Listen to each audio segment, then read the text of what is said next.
Hi, Seafood Boggy here once again, and welcome to The Way of Conscious Mindfulness, a weekly podcast and YouTube show discussing spirituality and science, balancing mind, body, and spirit with health and well-being, with a Taoist twist. Tao means the way, the path, the balance. Now, surprise, surprise, we are not the normal sort of talk show. Each week, we either have a subject or a guest, and this week we have a very lovely guest. And our aim is to have an open discussion, each other find new skills and new techniques to balance our very own personal Tao way or path. Now, as always, on this epic journey, I have this week two awesome co-hosts, the two mighty co-hosts. I have the mysterious, the quiet, ever elusive, the questioner, aka Chris Clutton. Good evening, Chris. Good evening, universe. Hey, and how are you tonight, Chris? All good? Cosmic. Indeed. And next,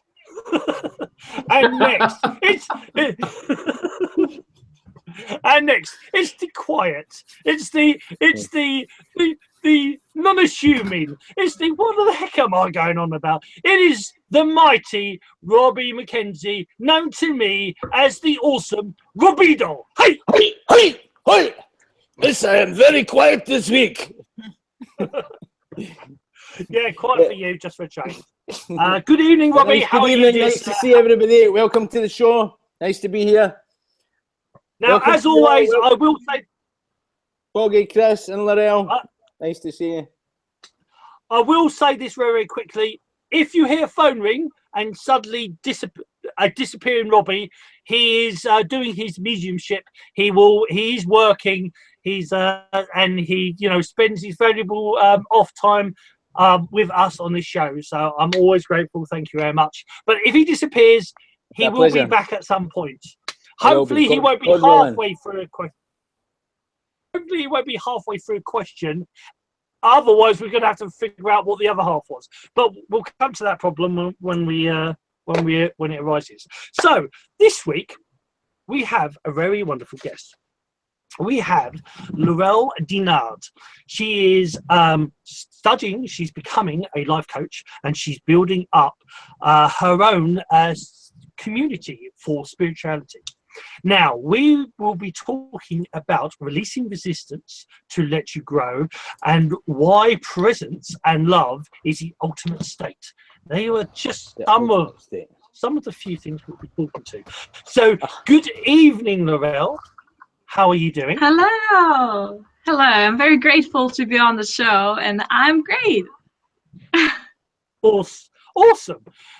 We're very grateful for you to be here. So I'll kick it off as I sometimes do. I'll kick it off with the first question, my only real question, and that is, Lorelle Dehnhard, welcome to The Way of Lorelle Dehnhard. What is your way? What is your Tao? Okay, awesome. So I'm pretty young, as you may see. I'm nearly 22 years old, and I got into this whole spirituality stuff when I was 18 years old, mainly because of a craving for more. So growing up in Germany, I had always in the social norms, so everything was like, okay, you have to do that and this, and you have to follow these rules, and therefore I mainly hated a lot of stuff. I was angry towards people and all that stuff because I felt so imprisoned by the whole system. And I always craved more. I thought, okay, what else is outside there? I want to be free. I want to be happy, but how can I do that? I didn't know because nobody around me was doing something that I wanted to have. But then I met a girl. She's called Elena, when I was 18 years old, and she was exactly having what I wanted. So she was open, she was kind, she had a lot of friends, she was free, and she was completely a loving person. And I thought, okay, what is she doing differently? What is she doing different from me? What the hell? And we both became good friends. And one day I was at a house and she had notes on her door, and on there were affirmations. So there were sentences like, I love myself, today's gonna be a good day. And I asked her about it. What is that? Why do you have these notes? And she told me all night long about affirmations and self-love and meditation. And that's how I got all into that.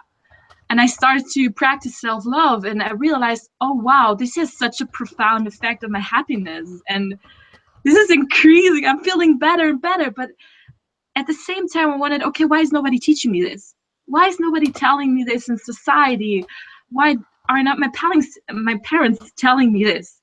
And that's where I got very curious. And that's where I started to read books, and I went to seminars, and I studied. And I noticed that the more I studied, the more I practiced and implemented, the happier I became and the more free. And yeah, that's the way it goes. And now it's like over 4 years of doing that, and I'm a completely different person. If you would meet me like 4 years ago, you would not like say, okay, this is Lorelle. No way. I completely changed. And now I'm on a path of helping other people making that transition, because after 4 years of doing all that, I've noticed, okay, maybe you have something other people don't know. Maybe you can share your insights. Maybe you can share your love and presence with people. And then I started at the beginning of the year simply posting on Instagram. And it went crazy.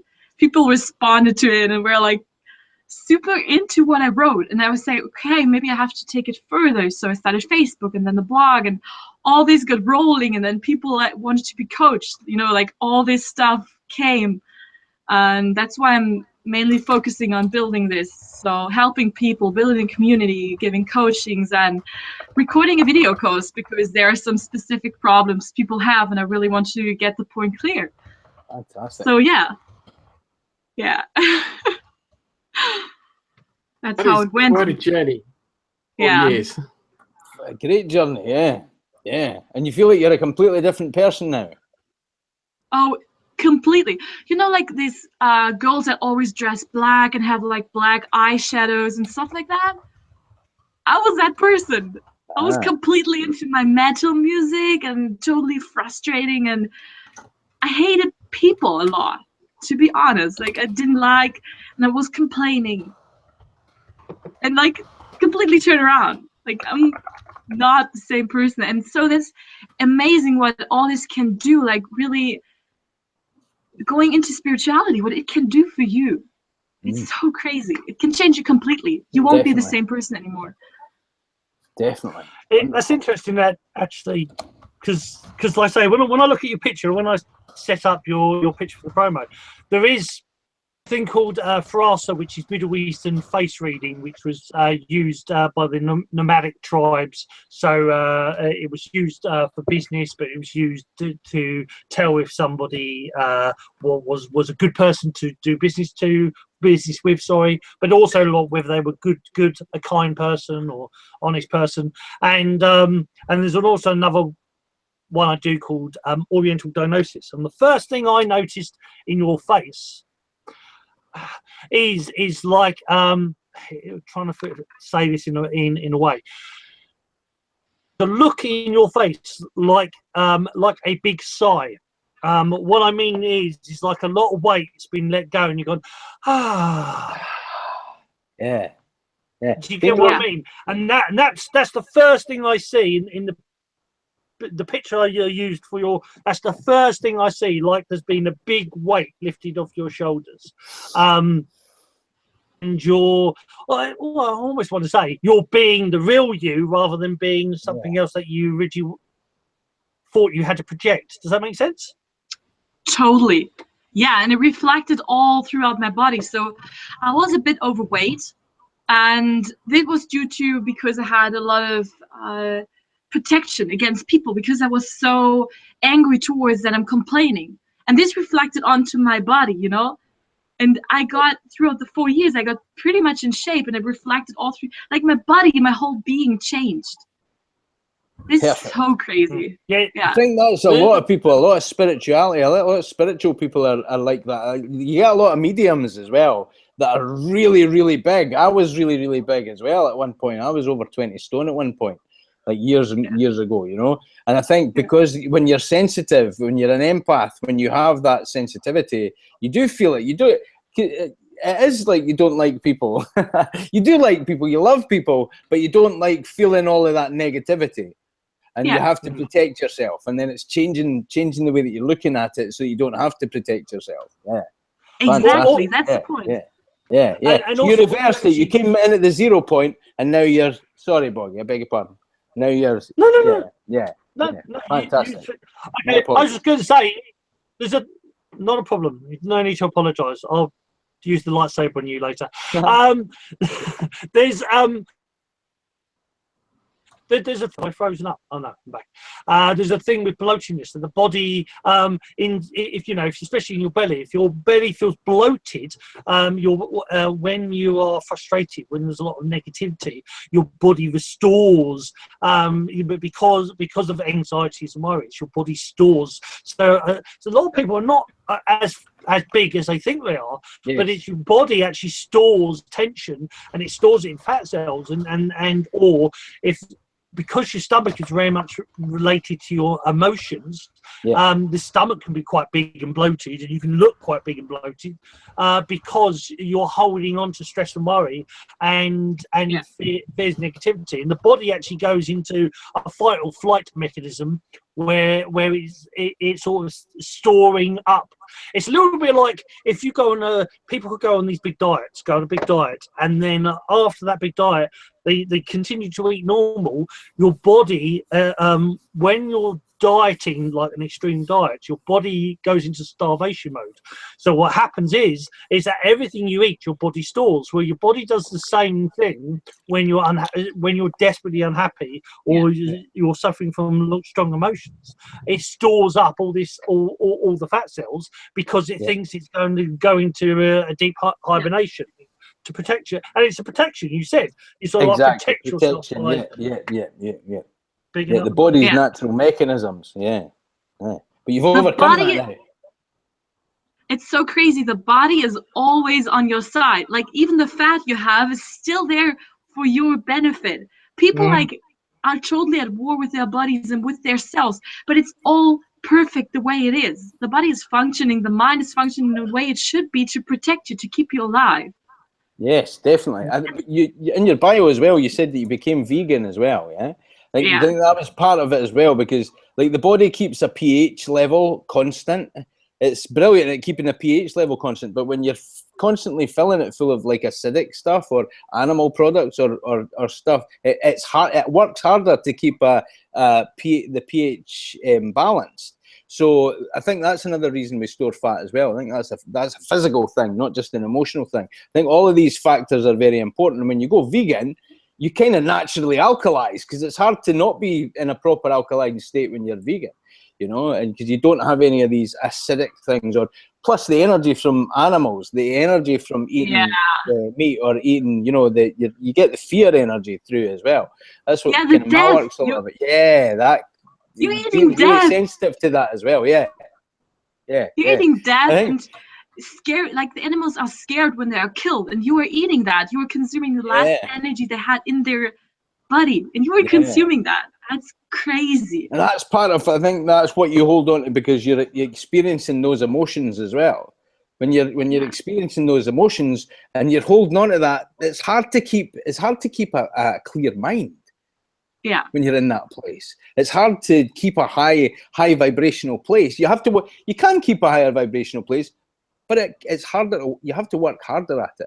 And I think when you go vegan, you release all of that kind of automatic stuff that's going into your body all the time. There's not that factory of fear happening in your body all the time. So do you feel that was a factor in you getting fit and you losing weight as well, and feeling like you came into balance? Did you go like that with veganism? Sorry. Yeah, so I first became vegetarian because I had a very bad experience. Like I really realized what I'm eating, and then I became vegan due to more further studying. But I have to say that I gained weight when I became vegan because, now comes the crazy point, because I fighted people.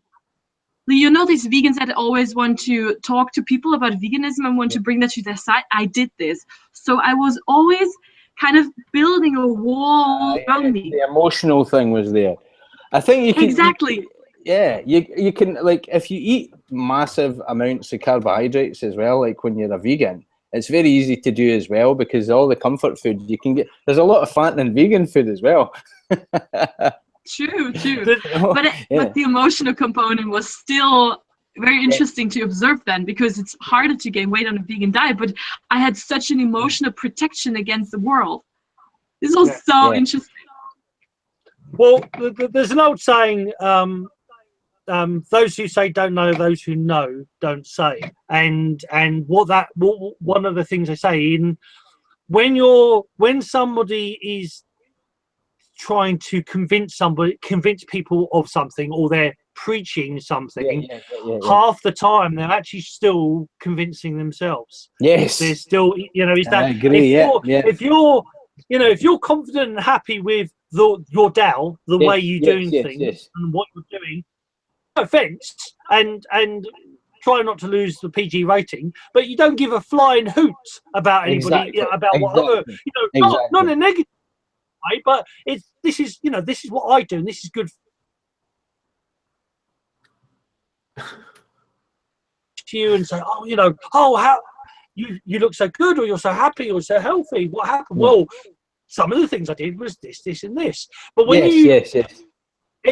when you're trying to convince others, you'll always find when you try to convince people, you're saying about your wall, they'll create a wall, because you're demanding, you're trying to expel that information. Almost you must do this. This is, exactly. And one thing, we talk about revolution, or we talk about changing the world. You don't change the world by fighting people. You change the world by changing. Thank you. By changing yourself. Yes, you become a model of that. If you become a model of great health, if you become a model of happiness, if you become a model of peace, people will search that out in you anyway. They'll be, like you say, they'll be asking you, how are you so happy? How are you so, do you know what I mean? How does your skin look so clear, etc., etc., etc. Yeah. There's no need to preach it.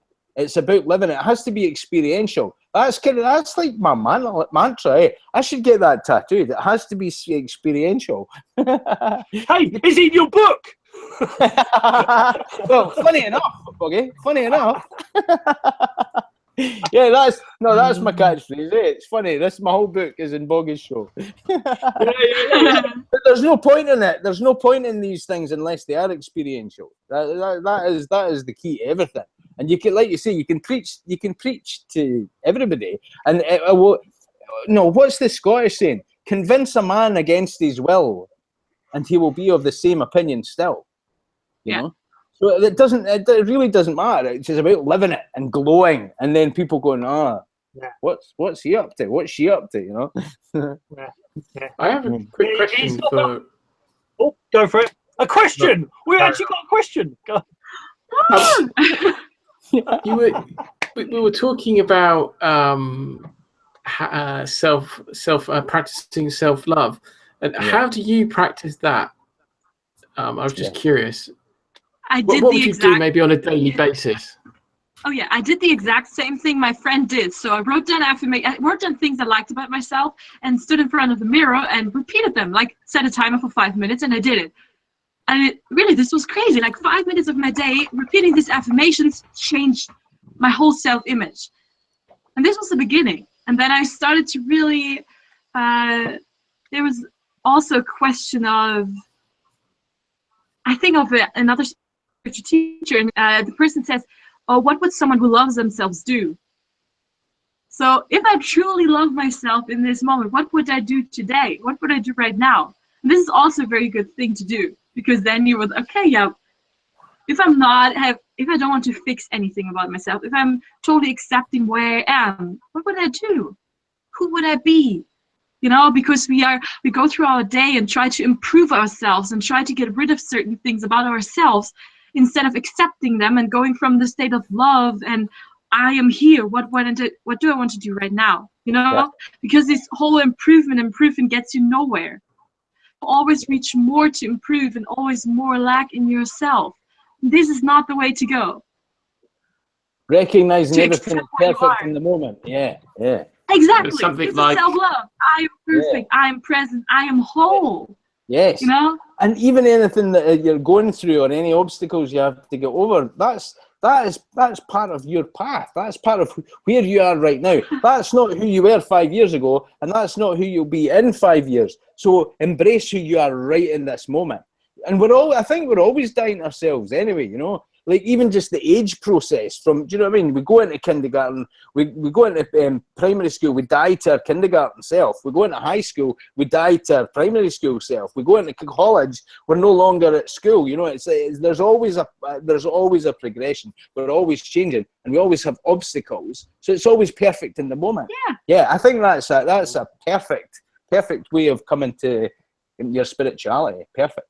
Mm. There's also something else you added there. Oh, Sorry. No, go ahead, for it, Boogie. Chris. Well, just something else you said that's actually really key. There's a Menren means inside the door student, and there's a Menren technique with affirmations. That, you know, like a lot of people use affirmations and they're saying, oh, you know, yeah, I do them every day, but it's not working. One of the things is how you're feeling at the time of the affirmation, because how you're feeling at the time of that affirmation is the tone you're putting on that affirmation. So firstly, go and see something funny, or you know, like, you know, go and watch a poodle a YouTube thing or something that's going to make you laugh, and then you're happy, and then say your affirmation. But the other key, because that's part of the 3 ones, which is mind, body, and spirit. You have physically do something, so you're saying something. You have to emotionally feel it, and you also have to have a vision or see it. So the vision to see it in an affirmation, you actually, your friend and you are actually doing a Menren, doing it inside the door style, looking at yourself in the mirror, looking at you, actually, and it's better to look at yourself in the mirror than on a camera. Look at yourself actually in the mirror and look directly into your own eyes and say that affirmation. You're saying it to yourself. You're literally talking to yourself. And there's NLP, there's little tricks in that in NLP. It's in the Taoist stuff, but that's one of the biggest secrets to making affirmations really work. Is you need to be happy. You need to be passionate about what you're about to say, or at least generate that passion, because at first, like you say, you know, like something, it'd be awesome to be able to go anywhere and everything. But if they're stuck somewhere at that moment in time, they won't have they won't feel. See you later. They won't. Au revoir. They won't have the energy there. So by seeing something funny or seeing something that lifts your spirits, you're sort of piggybacking that energy to then in your affirmation. But also the mirror is looking in the mirror and there's also saying it. Yeah. Go. And there's also another aspect to affirmations that would really help people. The affirmation has to be true for you. So you cannot, if you are totally hating yourself and you are trying to say I love you, then you have like a big, like this barrier is too big. So you have to go tiny baby steps and say what I love about myself. What can I find? Like, I have beautiful eyes, or my hair is beautiful, you know? Like, you cannot take this huge jump. You have to find something that feels true for you. Like, and you know what I mean? Because otherwise it will create this huge backlash. So that's another point. Little steps. Little steps, yeah. Every day you can look, okay, what do I like right now? Or what am I grateful for? But it has to feel true for you. You cannot lie to yourself. No, indeed not. Very cool. So, with the mirror, when you were standing in front of the mirror, Did you find any particular affirmations hard for yourself, and if so, how did you overcome that? Let me think. I think it was really accepting my body, like really loving my body, because we, especially as girls, we are so trained to hate our bodies. You know? Sorry, I'm a guy, so I'm gonna have to say pass on that question. Yeah. We are totally trained to hate our bodies, but I did it in a certain way. I kind of appreciated my body for functioning. So I appreciated, even though I could not at that time appreciate the way my body looked, I could appreciate what it does for me. So my legs, I love that they are carrying me. My hands, that I can grab things. My stomach, that it is digesting. You know, I started from the very basis of what is true and what is obvious. You know, if I cannot love my body and the way it looks, okay, what can I love right now and what can I be grateful for? That's a brilliant outlook. I mean, normally we only really give thanks for our body when we realize it's become injured. So we might injure our arm or a leg or cut a finger or whatever. And then it's like we got pain. And it's only once the pain's gone, we're like, oh yeah, it's like good. It's like everything's working right. Yay. Whereas your approach is brilliant. You're just saying, oh, fantastic. Everything's working great. You're really appreciating that.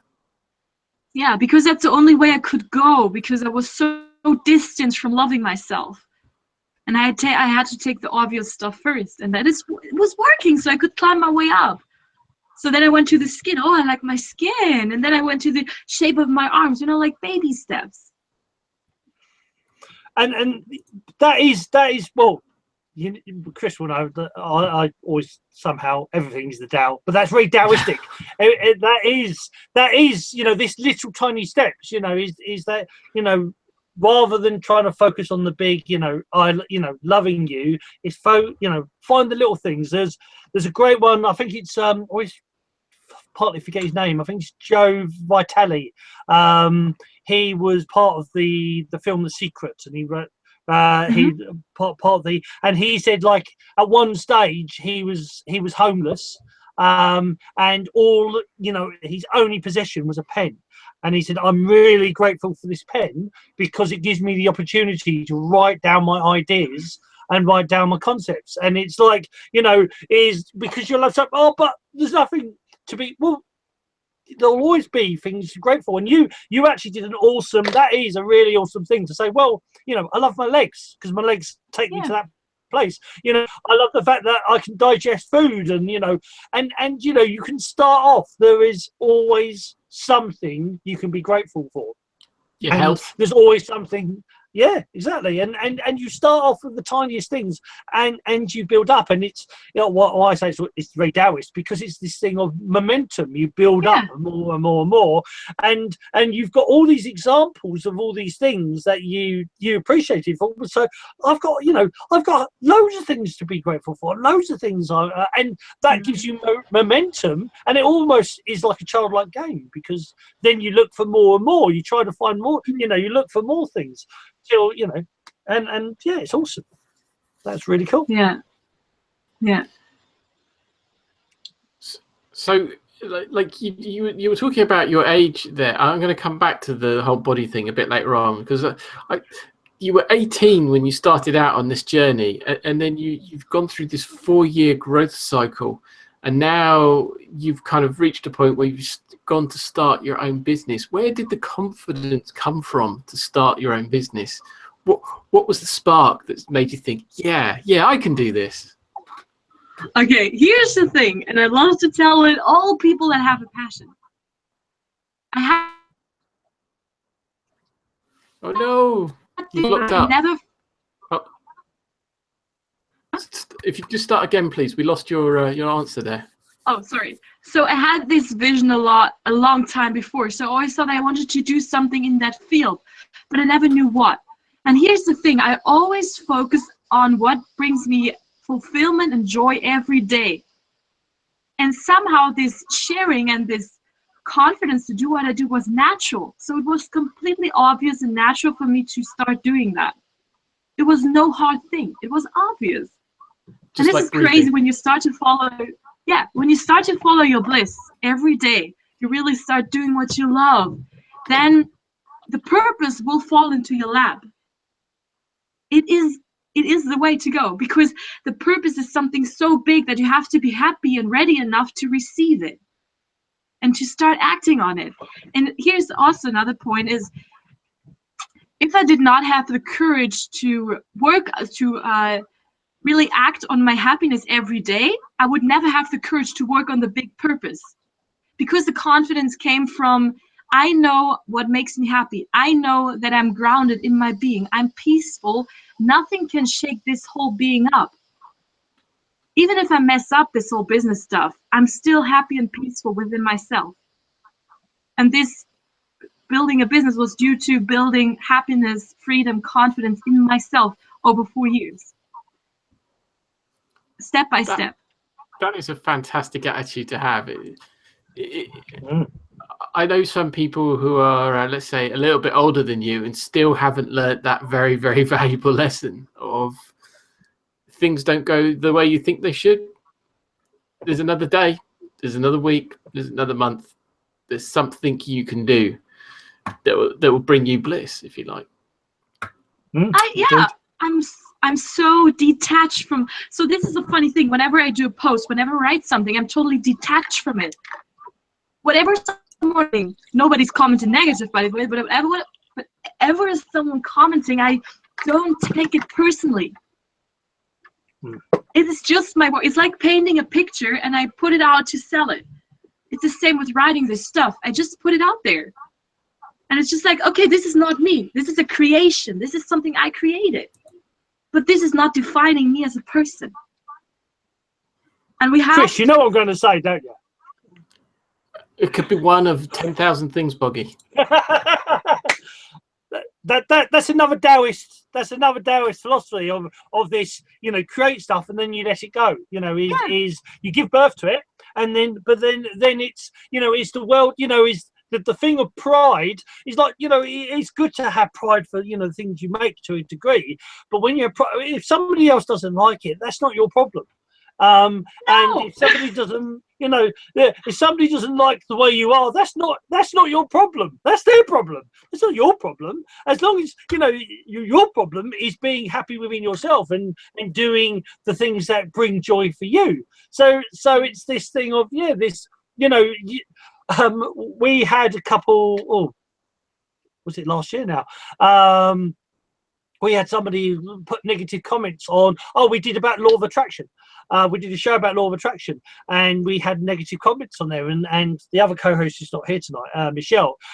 We're both saying, "Oh, that's awesome!" And people are saying, "But why is it awesome? You got negative comments? Is that we're getting attention?" You know, that's you know, that because there's the old saying is that all publicity is good publicity, even bad publicity. You know, if somebody wants to be negative, I just, you know, I'll go, well, you know, that's your opinion, and I respect your opinion, but this is this is this and this and this, and but at the end of the day, you know, it's I, you know, I'm not attaching myself to that issue, to that problem. I've given birth, you know, I've done something, created it.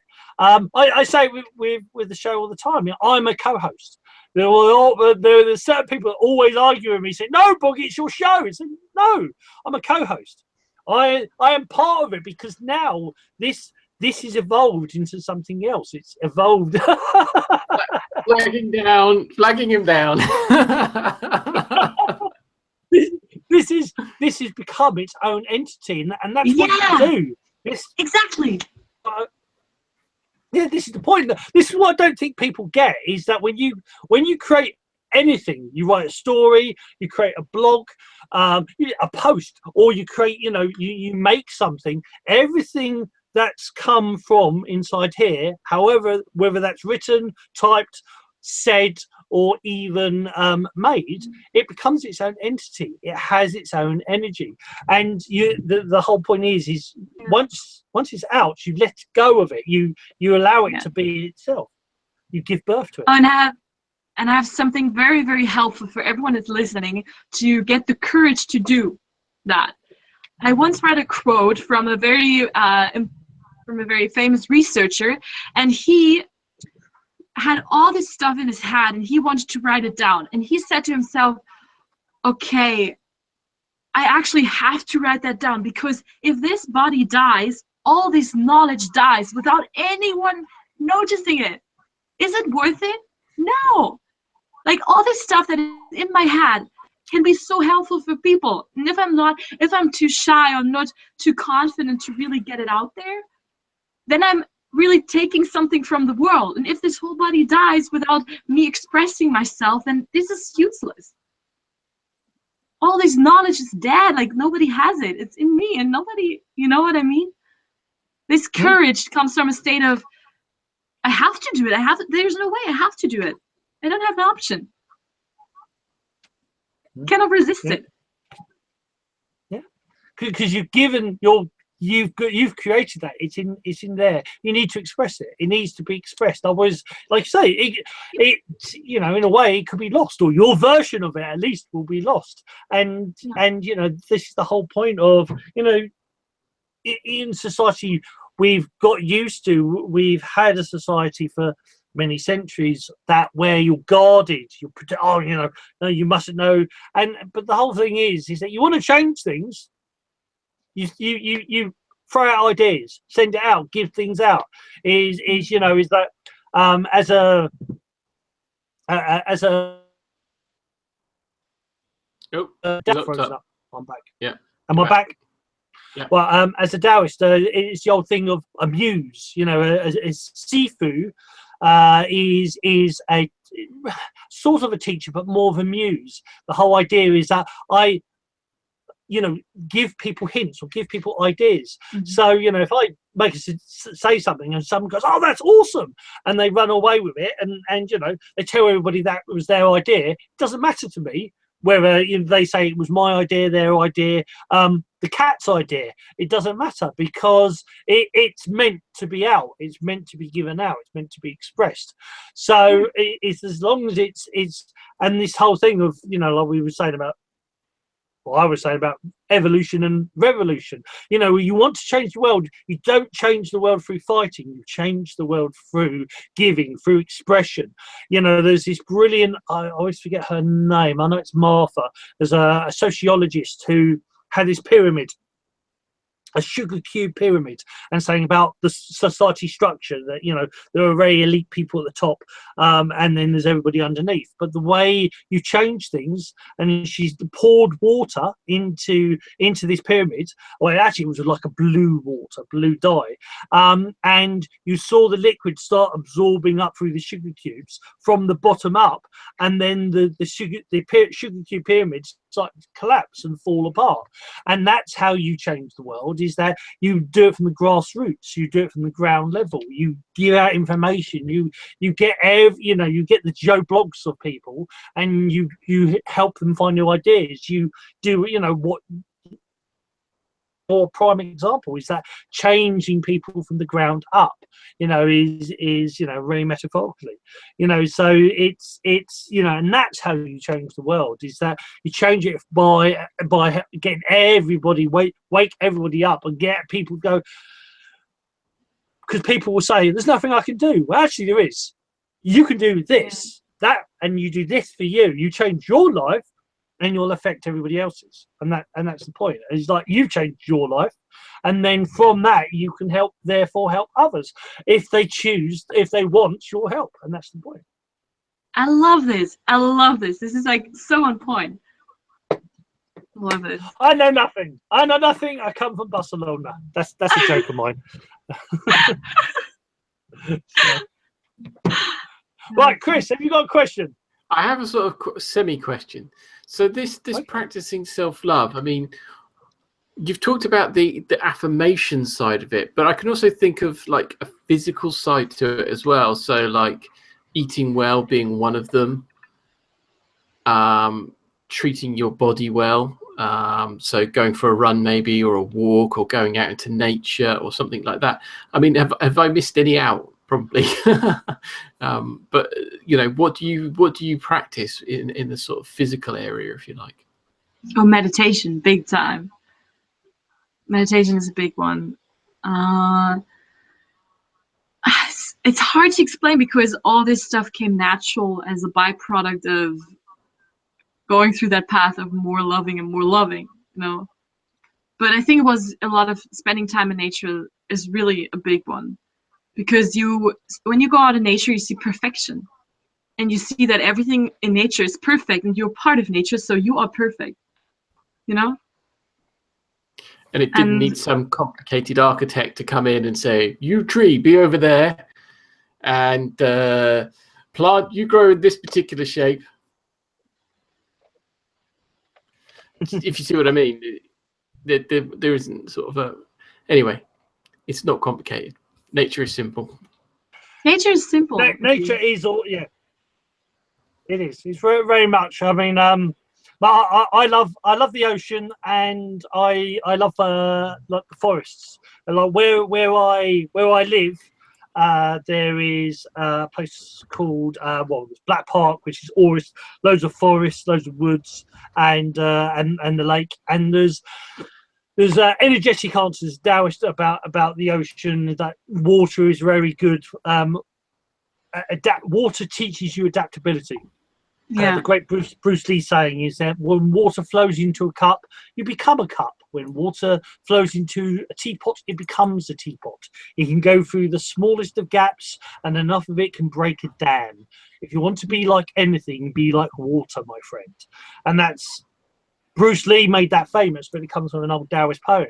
And it's so it's this, you know, it's ability of going with the flow. But I have a few friends who very much they'll go to the woods, or they'll go to the coast, especially to charge up, and that's as a Qigong practitioner and a Taoist. Everything is energy to me. Everything is energy, vitality, and is go to nature. It's a brilliant punching bag. It's a brilliant de-stressor. It's a brilliant charger upper as well. That and ice skating for me, because ice skating is another passion, but that's another idea.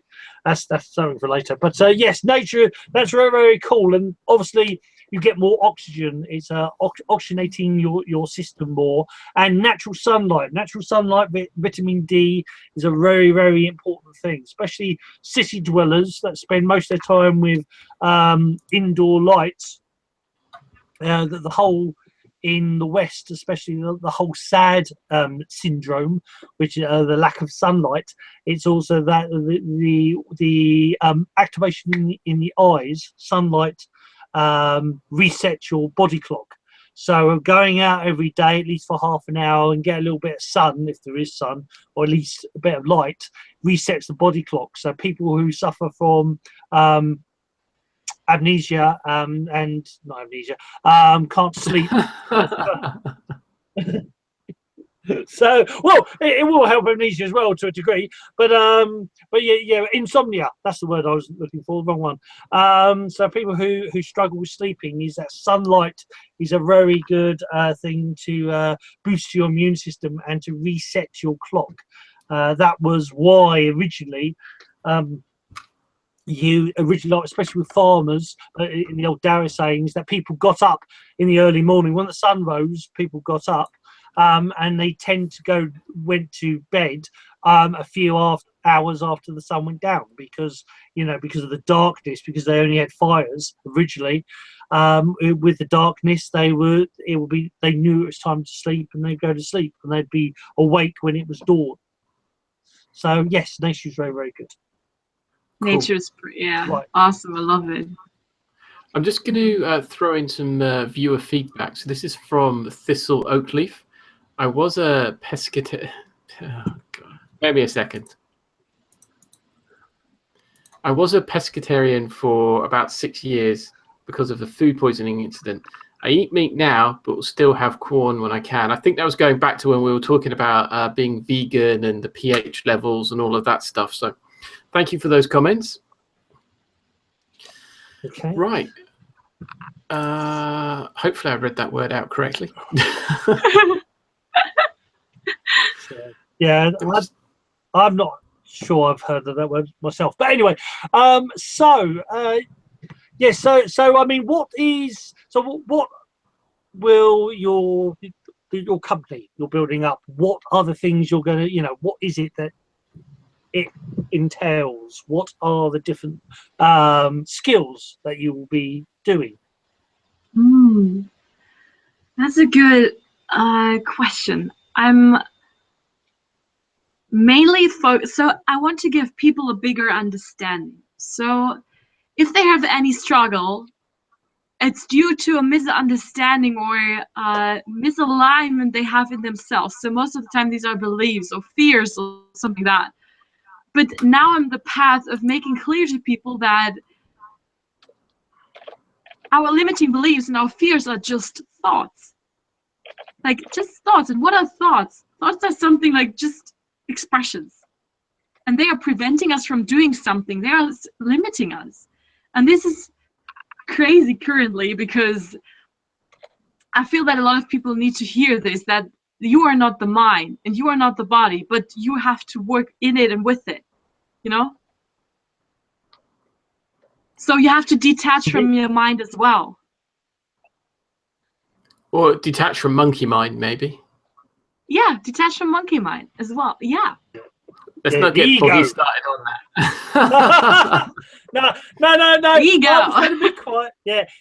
In Taoism, it's called monkey mind, but because you that voice in your head that goes from one place to another, and very much at your beginning of your journey would have been very much that thing of don't listen to others, where you hate you hated others, or you kept everybody out. But that loving yourself, it deters the monkey mind. It distracts the monkey mind. The monkey mind wants you to be running around in circles and here 1 minute and here the next and here the next.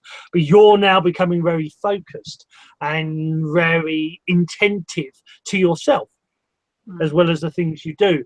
And that's what monkey mind doesn't want. But always remember that monkey mind it's not some outside thing. It is you. It's part of you that exists. And it's being aware of it and acknowledging it, to a degree. But yeah, big time. And the thing is that a lot of people fight their mind. They say, this is not correct. I should have not. No, like the mind is part of you. The mind is part of your body. Why fighting something that you cannot get rid of? That's part of self-love as well. This does not make any sense. You will never get rid of thoughts. So find a way to make peace with them. Indeed. So, yeah, that's a big one. I've been thinking about what you were saying about, like, why does no one teach me these things? Why does no one, tell me these really powerful, positive affirmations? I mean, I happened to come across a few this week, actually, really weirdly. And, I've just got a couple I might read out here, if that's okay. It is safe to be me. It's just one of them. And it really just makes you think. It's like you don't think of yourself in a positive way quite often. And then you say something like that, and it's just like, dong. It's like a little gong has gone off in your head. Oh yeah, it is safe to be me. Yeah, and it's very much a little tiny step as well. It's very much like Lorelle, like you were saying about just saying I'll be thankful for my legs. Or you say eventually you want to get to like you are awesome. You are awesome. But for a lot of people, that's too that's too much. Yeah. But it's safe to be me. Yeah. Whatever, it's okay. Whatever I do, it's okay. It's safe to be me. And you start off with little tiny steps and build it up. Because like me and Robbie especially, we're very loud. We're very confident. We're very happy. As one of my friends, Chrissy Sifu, who's my student, Baz, would say is that I don't. I could be at the middle of a train station and I will happily do qigong, stand. People will be looking, and I don't care because it's like I said to you about when you post something, it's not your concern what they feel and what they think, The only, it's my concern how I feel and how I radiate that outwards. And you will get, I don't know if you have, this is an interesting question, is that have you had people feel that you're being selfish because you're focused, because you're focusing on self-love? Have you had anybody ever say, oh, you're selfish because you're focusing on yourself rather than others? The funny thing is never, but I always had this for myself. I always thought, okay, you're like too egocentric, you're too focused on yourself, but never, no one told me that. Because they feel that this is the way to go. Maybe they kind of know that this is the true path, like really making yourself happy, because you cannot change anybody, but you can only change yourself, like how Exactly. you feel, how you express yourself, and how peaceful you are. And this is the way to go. And you can use everything in your reality, like everything you can use to go inwards, to find more peace, to find more love. Everything. And it's hard to find the person that's actually that's in that happiness already. If you are focused on yourself and your happiness, and you're creating that happiness, and you've achieved that happiness, you're never negative to other people. Why would you be negative to anybody else? Yeah. You're already because it's like the thought of the cup overflowing. Yeah, and when your cup is overflowing, everybody else benefits. Yeah. And that comes from the self. It's a fundamental teaching of the law of attraction as well. The Abraham Hicks stuff that's channeled about the law of attraction, which talks about you are the center. It's like you're teaching selfishness because you've to focus not on what anybody else is doing, only about your own emotions, only about your own happiness. Like, oh, but somebody's doing this or somebody's doing that, or this has happened or that's happened. It's really dramatic. You have to join in with that misery. But if you join in with that misery, you're not helping them raise their vibration. Yeah. So the more that you're focused on your center being lifted, the more you're actually helping everybody else be lifted. So that selfishness is actually selflessness. It's selfless. It's selflessness by being selfish. And it's selfishness by being selfless, really, because when you recognize you are the center of creation and your happiness radiates out to everybody else, why wouldn't you? Why wouldn't you focus on that? Yeah, true. And imagine the difference between acting from a state of love and acting from a state of fear or hatred. Yeah. You would act completely differently. Totally. To take care of yourself first, because then you will act different to other people, then you will act different in the world. That's why I like to tell people, don't watch the news, don't watch TV, don't buy into the hatred, don't buy into the gossip.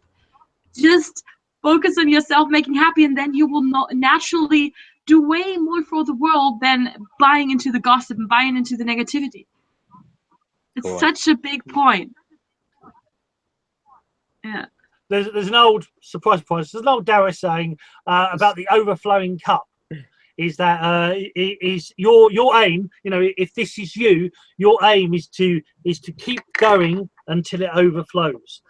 And so you build up you first, and then the overflow is what you give to others. Is you never give from your own cup because you'll leave yourself empty. Yes. So is as a healer in the Taoist arts of dragon dog shamans and barefoot doctors, is that you always build up yourself first, and from building up yourself you then help others.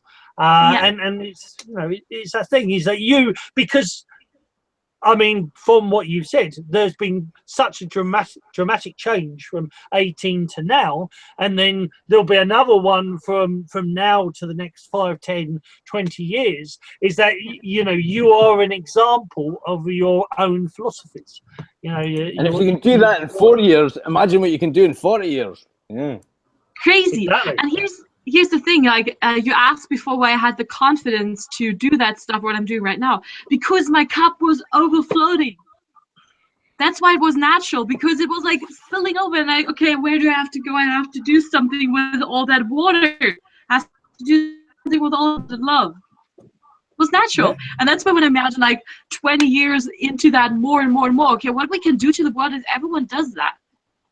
If everyone is filling their cup and and it's like giving from the overflow, if everyone does it, what the hell would the world be like? It would be awesome. Yeah.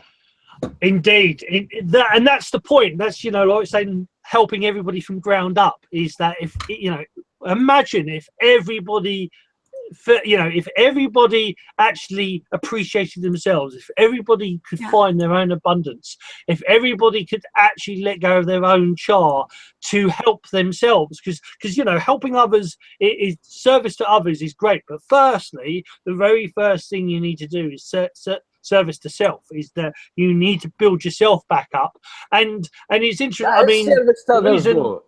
That is service to others. Well, indeed, that's the most fundamental service to others. Because if you're not, that's what I'm saying. The law of attraction says, "I'll take care of me for you, and you take care of you for me." Do you know what I mean? So we all benefit. If that's our fundamental focus, well, everybody's going to be taken care of, because we're not worrying about everybody, every different person. We're worrying about ourselves, so that from that perceived selfishness, it actually has a knock-on effect, so everybody's taken care of. Yeah. See, because like me and Robbie are old enough. We come from an older school where I know, I think on Robbie's side as well, but I know on my side is that the stuff I talk about now, I talked about 20 years ago, but back then you'd have people saying, "Oh, you're being selfish. You're not helping. You're being selfish," and it's this closed off that, you know, is that you get healers that will help everybody else, or people that help everybody else, but if you don't look after yourself, you'll burn out, and then how can you help? And you can never help those people from a truth, from pure love, when you're not helping yourself, when you disregard yourself. You know, it's almost impossible to help others truly, because you're not, if you don't have respect for yourself, how can you, even if you're helping others, how can you truly have respect for them and true unconditional love for them when you're not doing that for yourself? So it's not always starts from it's changing the perception of it, because the perception of it is that if you're not selfless, if you're not Mother Teresa, if you're not giving of yourself. But it's something, it's funny, Tony Robbins actually talked about that. Mother Teresa did come from a selfish place, because that was what her passion was. Her passion was to help people. Do you know, her passion was to go and save the children. If everybody really acts from their passion, it doesn't matter whether that's going and helping children, starving children, or whether it's going and playing swing ball. Do you know what I mean? Whatever it is going to make you overflow with love, and it's going to make you a better person. It's going to make you contribute better, and other people will be healed as a knock-on effect anyway, no matter what. So selfishness is the new selflessness. That's maybe a new catchphrase. Yeah. Is it in your book? It is now. It is now. Right, very, very quickly, just from one of our listeners or viewers, Thistle Oakleaf, the pescatarian is a fish eater. So I didn't know all this time I'm actually a pescatarian. So I didn't know it was that was word. So thank you very much for that. And pest. I've always been a bit of a pest, but I'm actually a pescatarian. So there you know. But anyway, so Robbie or Chris, have you got another question? Chris. Yes. How do you know you're a completely loving person? How do I know? Mm. Good question.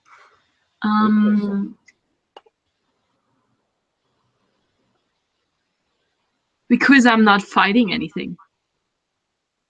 Good answer. I'm totally I release all the resistance to what is happening.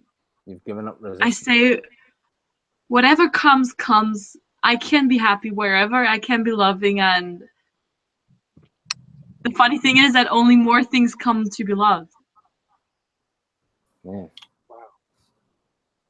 So can I ask you? So go on. No, mine's totally left field. So you go first. No, please go ahead. Okay, well, you sure? Because it is really left field. The way you're talking, it really, really interests me in the essence of. Do you believe in reincarnation? Good question. I kind of partly, yes. I think because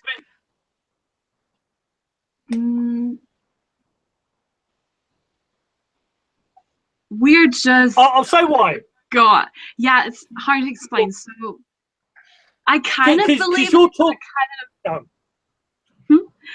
Okay. I kind of believe in it, but kind of not, because on one level it makes sense, but on the bigger level, what I'm here for is what I'm holding is just a perception. So I'm in this body, and this is my perception of seeing things, and we come all from the same source. That's why there should be no reincarnation, because it's all one in the bigger picture, you know? Ooh, when it all comes from one, how can there be reincarnation? Because it's all, in the end, one. Ooh.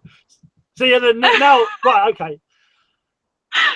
Right, because I was going to say, before you said that, you've just added 500 years to yourself. Because you talk far older than you are. You said 22? Yeah. You talk like you've been hanging around certain monasteries for at least 20-30 years. That answer is just said, no, that's just added 500 years. She's right though. She's right though. She's right in that oneness perspective, and that is because we are all just one being. Well, but there are different. Sorry. I was just going to say, when you come from that perspective, is that oneness perspective is that everything is all one. So all the info. This is when people talk about the Akashic records. Is that in Taoist terms? Well, you've been here since the beginning of the universe. That your existence has been here. You know, we are all one. We're one consciousness, outplaying this existence in many different versions. So we're all the same being, but we're coming from different perspectives. So there is a way, there is an ability to tap into that unlimited knowledge. So if there's a knowledge of, I can't remember how old they're saying the universe is. I think something like 15 billion years old, maybe. I think. Yeah. But it is that. So in theory, physical all universe. that. The physical universe. Okay. Yeah, anyway, this physical universe. Yeah. Sorry. I thought you could actually say, give me a number. Well, that's right. So, that's right. About 15 billion years, but that's just this physical universe. Do you know what I mean? Yeah. But the point is that for Lorelle is that not in essence. So all is one, so therefore all is one, therefore I can naturally tune into that information that's been there for millennia and pick it up. Though for me, or with the reincarnation, is that reincarnation is that because you don't actually die, you just reappear, because energy, you know, if you go into quantum physics, energy cannot be destroyed, it can only be transmuted or transferred.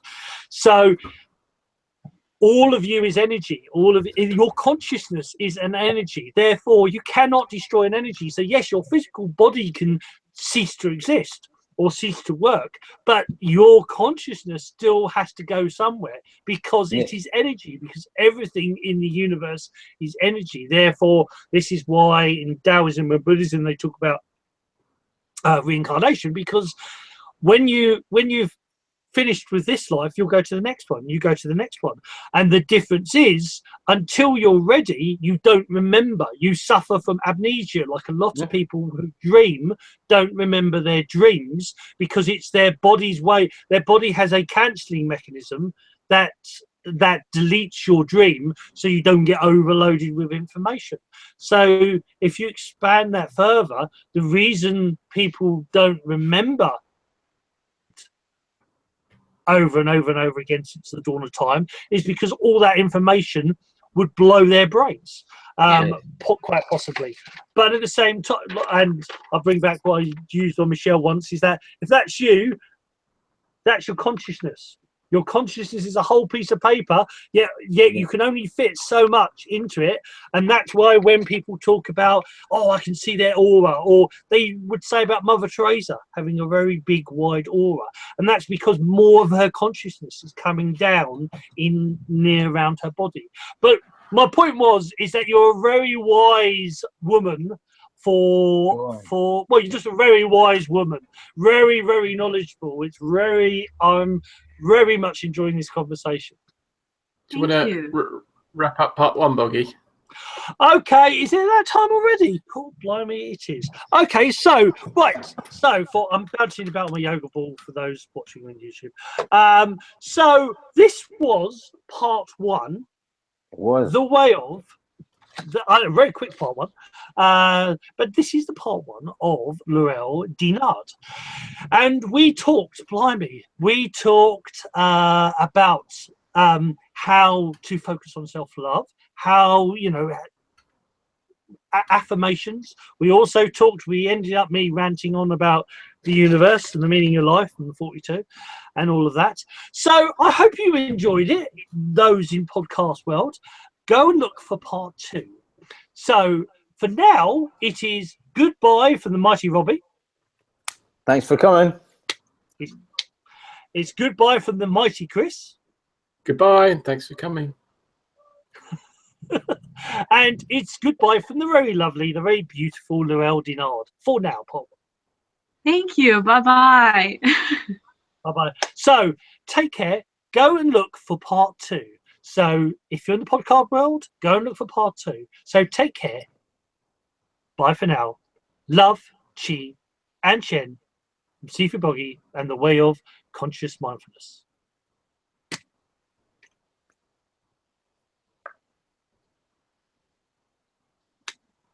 Okay, you got that, Chris? Yeah. Yes. And breathe. Yeah. Okay, cool.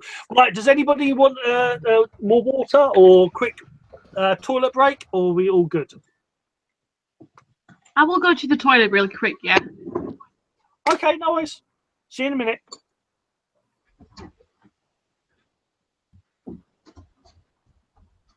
Wow. Okay. Right. Yeah, so I've learned something today. I can't say it, but pescatarian. Yeah. I think that's it's funny bringing up diet. It seems to be it's the most emotive thing. Like it's the thing that gets people really fired up. Like I almost can't mention it. They're like, oh, you're one of these vegans that's going to just go on like, I don't even preach anything. You know what I mean? It's like, but I think it's very emotive for people. It's like, don't tell me what to eat. Don't tell me not to eat. When I became vegetarian, my dad thought I'd gone nuts. He thought I was about to go off and live in India or something. You get that a lot. You get the old school. We were talking, sort of like, the old school are very much like that. And I think this is, actually thinking about that. I think that's an interesting thing of the way, new people are coming in, and our parents' generation and grandparents are no longer here. That's allowing things to change more. It's allowing us. They always to do. Yeah, everything always does change. It keeps changing. It will continue to change. Everything will continue to change because everything evolves. I think things have evolved more in the last 20 years since the advent of the internet, really, than probably the last couple of 100 years before that, because we've actually got access to so much more information, and individually, it's an exciting time, to be honest, for the whole of mankind. In some ways scary, but when it is scary, then it creates avenues for you to grow. So yeah, great.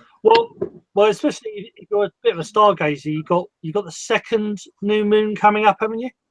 Yeah, you've got because you had the 3 full moons last year, and in this month period, you've got 3 new moons, and me and Fred with patients, we get a lot of people with back problems and a lot of people back and major headaches. So there's definitely lots of ascending symptoms happening. You know, there's lots of shifting going on. Yeah. But it's all good. So, Lorelle, are you okay for another hour? I'm okay for another hour. Awesome. Cool. So, right. So, guys, are you ready? I can't guarantee I am, but I will try and be as much as possible. I mean, you're as ready as you can be. That's what I mean with you. I'm fully aware. My brother. Chris, are you ready, dear sir? Yeah. I'm ready. Yeah. So, start it off from, was it 9:13, or you put down the time, Chris, and we'll start it in 5, 4. Hi, Seafood Boggy here once again. And welcome. Hey, Ganeshwa. And welcome to The Way of Lorelle Dehnhard. It's been a great show so far. This is part 2. And if you're listening to part 2 first, what are you doing, you fool? Go back and listen to part 1. Go and listen to part 1, for goodness sake. Indeed. Before we send Robbie and Boggy round to spiritually blow your mind. But anyway, so we've had great conversation so far. We've talked a bit about diet. We've talked about self-love. We've talked about, well, I ended up going off on a rampage, and if you really want to hear that, you can go and listen to part 1. So, right, so where do we want to... Let's see. So, releasing resistance to let yourself grow. Can you explain that to me, Lorelle? Okay, sure. Basically, I said in part 1, we are part of nature. And when you look at nature, everything grows on its own. And in the spiritual self-help community, a lot of people like to force growing. They think, I have to do this and I have to do that practice and I have to be present and I have to be mindful. But honestly, no. Your only job is to release resistance, to be where you are right now, and the growth will be natural. Growing for us humans is natural, and you will have an easier time growing when you release the resistance to growing itself. And when you release the resistance you have towards yourself. As said before, always improving gets you nowhere. But when you are in a state of peace, calm, and happiness, you will grow naturally and in a more loving way. Okay, so could you maybe give an example of forcing growing over flowing and growing, if you like? An example would be you want to install a new habit. You say, okay, I just want to meditate. First, you kind of try to do it, but then it's like, okay, it doesn't feel right. Then you let it go, and then it will come back natural. So you will get the idea of meditating naturally. You know, so there's a way a habit is installed is really first a little bit of forcing yourself. Then you have to experience both polarities. You first force yourself a little bit, and then you do nothing, and then you settle in the middle and flow in the middle. But you have to experience both polarities in order to settle in the middle, you know? Of what you resonate with, of what you're ready for, of what your energy is rises to. Yeah. So I try to read a lot of books that were simply not meant for me to be written right now, you know? So I have a lot of books they're still there. And some books feel really, really right to read right now. But I had them for 2 years. And they're simply not meant to be, that's simply not the message I have to get right now. You know, that's what I mean with forcing. I could force myself and say, okay, because I have this book right here, I will read it. Yeah. But no. When I feel drawn to it, when it's the right thing for me to do, then it's meant for me. And then it's the kind of natural growth and flow. Yeah. I think that's actually perfect when you're saying about the books. What books you come across It's kind of synchronistic in nature. Like there's books that you're not meant to read and you won't read. And you won't even really be able to read until you're at the right point of your vibration to be able to read them. And then you have an epiphany. Then you go, okay. Yeah. Okay. But you're a different person than you were when you maybe picked up the book in the first place. Or there was a different part of your jigsaw puzzle that you had to learn before you got to that place of letting go of resistance or letting go of whatever it is. So you got to the point of vibration that you're ready to read this certain book or that certain book, or experience this certain modality or that certain modality. Yeah, and it's all about coming. The more that you release, because I think we're talking about detachment when we're talking about release. I think what you're saying is when you detach, when you release from attachment to anything, you're releasing resistance. I think this is another way of saying detach. Yeah. This is another way of expressing detachment. I think that's what I seem to get. Do you agree with that? Yeah. From what you're saying. Yeah. So you detach. Once you've detached from attachment to anything, like you say, we're all one. This is all just an illusion. And all of these different points of, because I do think we do reincarnate, but that's all part of the fun that we have in this oneness. At any point of that journey, we can come back to this point of oneness, which is you being divine, me being divine. It's actually we're all in that. We're all just come from that one center place, but that center place needs a little bit of interest and excitement. hence creation, and the interesting multiverse and multifaceted, multi-faced reality that we are faced with.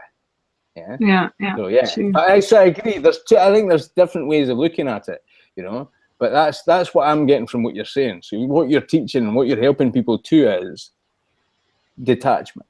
You're helping them from releasing energy or releasing resistance, or I think there's different ways that we can articulate it, but that's what the energy is, and it's really good. You've got really good energy for it. I think you're a really good conduit of it.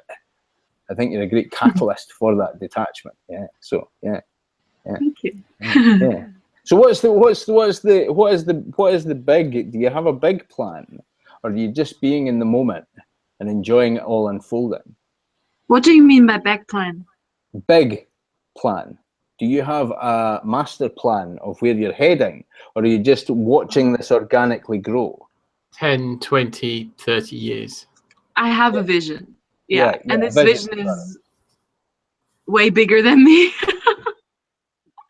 The thing is, I think that's a wonderful thing. What is the vision? Because it's like, I get the energy of, I get the energy of Lulu Mace and Oprah Winfrey, and the kind of grand, like global energy that you're capable of achieving, and it's really just about how much belief you've got in your plan.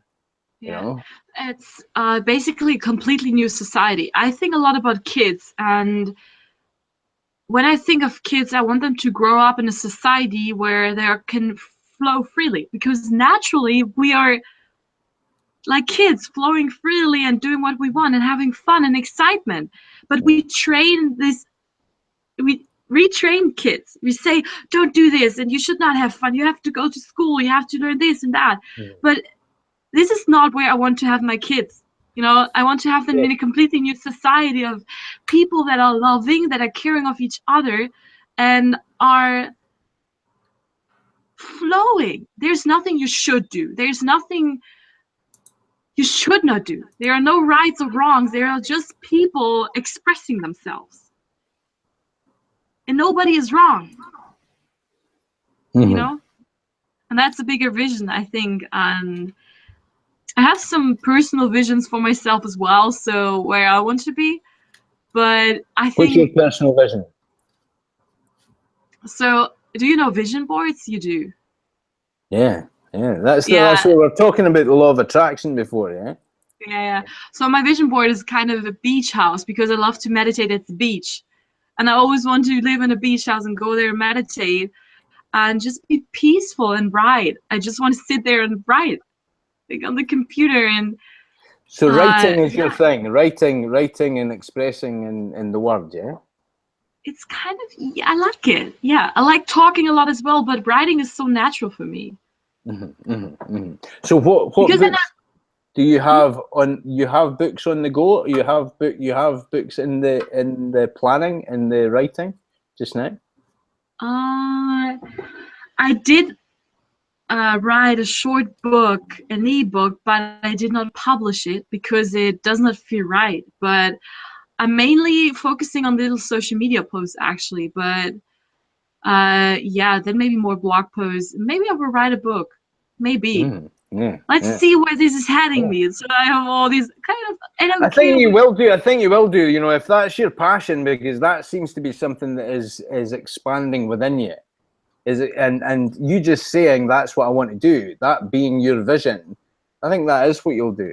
You know. Yeah. And I think then it'll be just about you gaining more and more confidence and gaining more and more momentum as you expand in your ideas and your philosophy and how to. It's about how you articulate that as well. And I think you're doing that. I think you're doing that wonderfully as you are just now, just with your energy. And it's about condensing that energy into words, into a book, into a form that actually uplifts people and helps people. And I think that's where that's how it feels that you're heading towards. Yeah. I think the inspiration for that will come. Yeah. I think it's already there. I think you've got the seed of it there. Yeah. And I think it's just about you taking your own philosophy and planting it and letting go of resistance to it. Yeah. True, and then you will naturally, it'll pull you in that direction of it. So this is your own detachment. This is your own resistance to any ideas that, because it feels like what you're saying is this last 4 years have been about you getting into this happy place and this motivated place where you're quite happy helping other people and moving forward. But then this is from this place, it's the dynamic growth of your own personal vision, which looks really, really powerful. Yeah. Yeah. True. Yeah. Exciting stuff. Chris, do you have another question? I do. It's about how you went from where you were to where you are now, and it was the learnings that you sort of got. Was it sort of because I think you've talked about this a little bit already. Was it like an organic process where you just were in the moment and then sort of went, oh, I'll go do this, I'll go do that, and then without really realizing it, you grew? Or was it kind of like a bit more set down, like someone said, oh, I think this will be a good course for you, or this will be a good book for you? Or was it none of the above? It was the first, I think 2 or 3 years was forcing. I was totally on the self-improvement path. So I was not that peaceful and I was happier, but not peaceful. Because I was always looking for something to improve about myself. And I always had the feeling of getting more and more and more, but I was never peaceful because there was never a place where I arrived. And that shifted on the journey where I said, oh, what the hell, there's nothing to improve. I'm already here, I'm already arrived, so I'm peaceful already. You know what I mean? Yes. So the first half was forcing. I forced myself to read books, but it was necessary for my growth, to be honest. I first forced myself to read books. Then I forced myself to install habits. Like I meditated for an hour, like just sitting there and meditating because I wanted to. But it was, oh, here comes another part. I always did this for the outcome.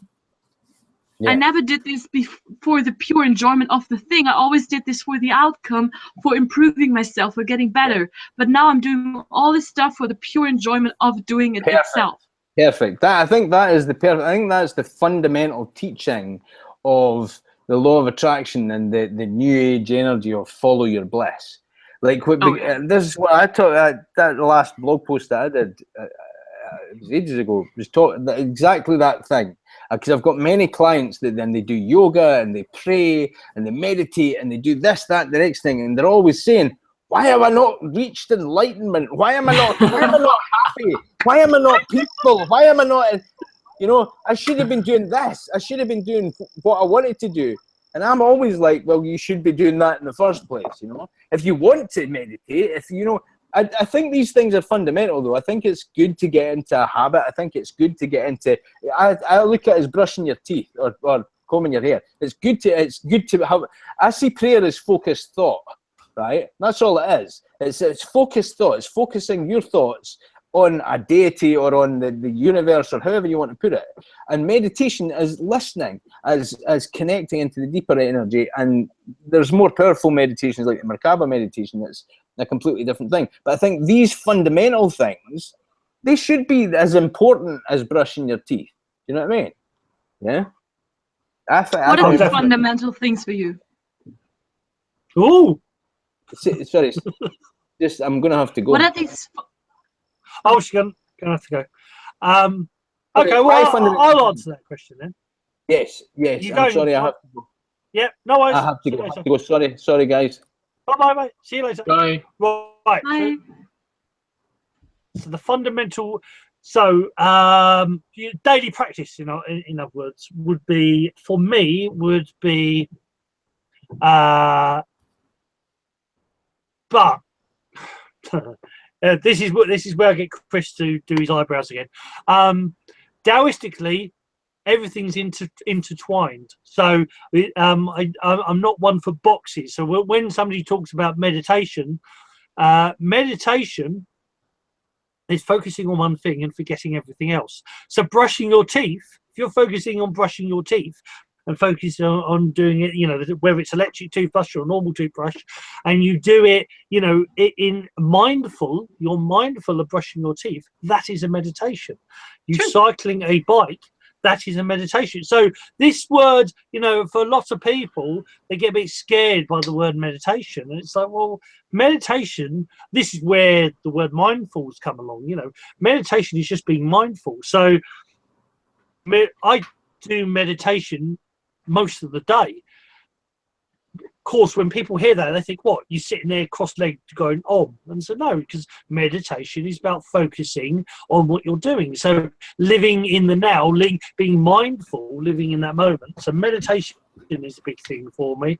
Doing things that make me smile on a daily basis is finding finding beauty, but finding things that, you know, that just makes me smile, and that's and not being critical about what makes you smile. In essence, it's like what makes you smile might be different to what makes me smile, and both are okay, because that will change. It will evolve. What makes you smile does change, and maybe if you want me to go deeper into that, I will. But so that's qigong. Qigong is a daily, but again, qigong is a little bit like meditation. Is that the qigong means energy exercise, and I do certain energy exercises. But the true essence of qigong, the true essence of tai chi, is to make everything you do a energy exercise. So doing things in a certain way, so your posture is correct, and doing things sort of like making everything you do a yoga. Yeah, if that makes sense. I like it. And raising my vibration. So as a dragon dog shaman, everything's about energy. Everything's about, and three main types is Qi, Jing, and Shen. Qi is physical vitality, vitality, and Shen is spiritual vitality or inspiration, thoughts, eventually psychic abilities. So always focusing on overflowing, like say, almost like those cups. There's three dantians, three energy centers in the body, one for Qi, one for Jing, one for Shen, and focusing on overfilling that every day. This sort of basically my practices as such. Thank you for sharing. What are yours?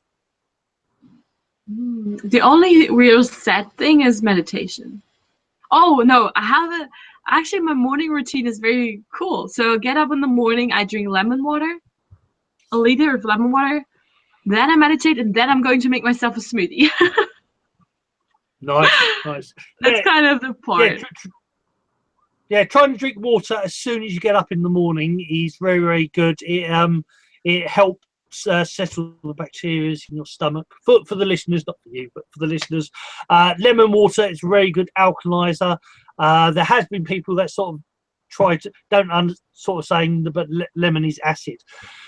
The way the body works is that when you put acidic things into your stomach, when you put certain things in your stomach, your body produces certain things. So when you put acidic things, it creates more alkaline. When you put fatty things, it creates more acid. So drinking a lot of water, especially lemon water, is actually naturally activating the alkalines in your body first thing in the morning. So it's a good thing to do. Yeah. Cool. So I kind of thought of a couple more questions. If I may be so bold, when you have a client, as it were, or someone you're trying to help, what is the first step to helping them be free to be themselves? How would you go through that process with them? Because obviously you've been through this process, so you can kind of recognize what stage they're at on their journey. I suspect, or I hope, and. How would you sort of tackle that first step? Okay, I ask them where they are right now and where they want to be in 1 and in 5 years, and I help them get there. Because that's the only thing that helped me as well, like fulfilling my dreams, doing what I want. Because then I realized that I have the power to do anything I want. And I want to help people to realize that power as well. So it's not really you telling them what to do. Is it more getting them to realize that they need to think of it themselves, or? I don't tell them what to do.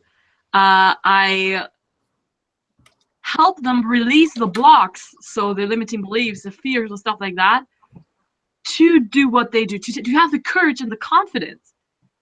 And that's why I'm a good match to these people, because I have the courage and the confidence and the happiness, and I am helping them to release the blocks, because that's already in them as well. Them to release all that is kind of covering that up. Cool. You know? Yes. That's my only job. I don't change people. I just uncover what they already have in them. So when we talk about releasing, I'm very aware that you talked about releasing veganism earlier, and how did you go about releasing that sort of activism, sort of you must all be vegans, you must all eat this way? How did you go about because you kind of get stigma back from it, but then you're kind of like so on the path of yes. Okay, I disidentified from veganism because the only time when you really want to convince people is when you are super identified with that. And I started to say, veganism is not who I am. Veganism is not defining me. I'm using it as a tool, and that's where I got the distance to not talk about it. To just talk about it when people want, and then I was on a level of, okay, what do you want to hear? I can offer, like this detachment again, and this disidentification. I'm way more than veganism. I'm way more than a blonde girl. I'm way more knowledgeable than 22 years old. Mm-hmm. I realized my worth, and I realized that, it takes a lot of energy to convince people of something they don't want to be convinced of. And I said, no, my energy is like, I can use this energy on another place. I can use this energy for myself. That's the second point. You can never change people. You can only use your energy wisely. That's a good thing to say. I like that. That works for me. I do. Thank you. That is cool. Yeah, it's cool. Yeah, that's another 100 years. Thank you. 600 years in right now. Yeah. That's a cool thing. That's very cool. So this is why I write my questions down, because they come in and then they just go straight out the other side. It's like, no, stay inside the head. Yeah. So when you were talking about energy there, I mean, have you noticed your own personal energy levels changing? I mean, you seem very bubbly, vibrant when we're talking to you. I take it before that you were different, maybe? Yeah. I noticed it in other people. So it's so funny that whenever I enter a room, people come and want to talk to me and want to be around me, you know? Because I'm open, I'm positive, I'm shining, and I love to give love and presence to people as well. And that's what other people are drawn to. They want to get to the love. They don't want to have hate and fear and arrogance. They want to have love. And that's where I noticed that before, when I was 18, everyone ignored me when I entered the room. And now everyone is like, okay, who's she? I want to talk to her, you know? Or I want to talk to them, or they simply recognize me. They see me. Before it was like air. And that's where I noticed, like, okay, energy is shifting. No, yeah, that's where I noticed that my energy that's really... Sorry. No, my fault. I just wanted... Well, I'll say that is really, really... Well, it's very interesting because I had to teach myself, or there's a trick in the stuff I did with my Sifu, Shun and Po, and they would talk about well, in Taoism, martial arts, well, some martial arts, but in Taoism and in ninjutsu in Japan, they talk about invisibility, and they talk about the key to invisibility is closing yourself down. Is that and I've where, you know, I can be sitting on a park bench with loads of people around, and I've had my friends looking for me, and they've gone past me several times and not seen me, and then, or like say, like then you like go into a room and everybody's drawn to you, and they say, how do you do that? And I say, well, the only way I can explain it is that I close down. I like almost turn off the brightness to myself. I close, and that's what, you know, when people, you know, are in a dark space, they're very internally focused and they're drawing themselves in, and you almost disappear.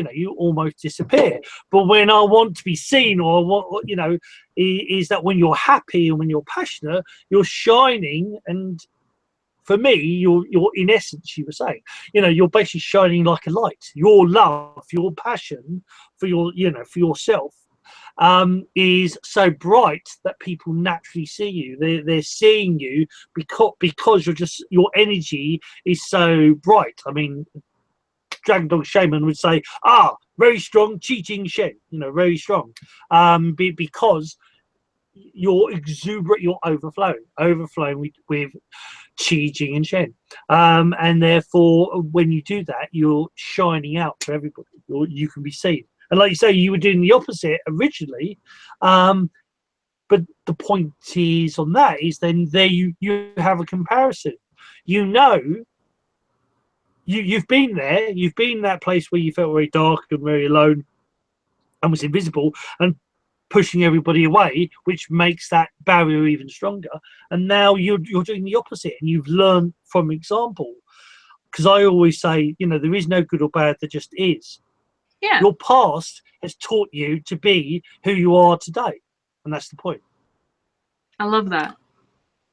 See, that's a really interesting question. That I was in another group talking about things, and it was like, if you had the chance, the opportunity to go back and fix something about yourself, or several things about yourself, would you do it?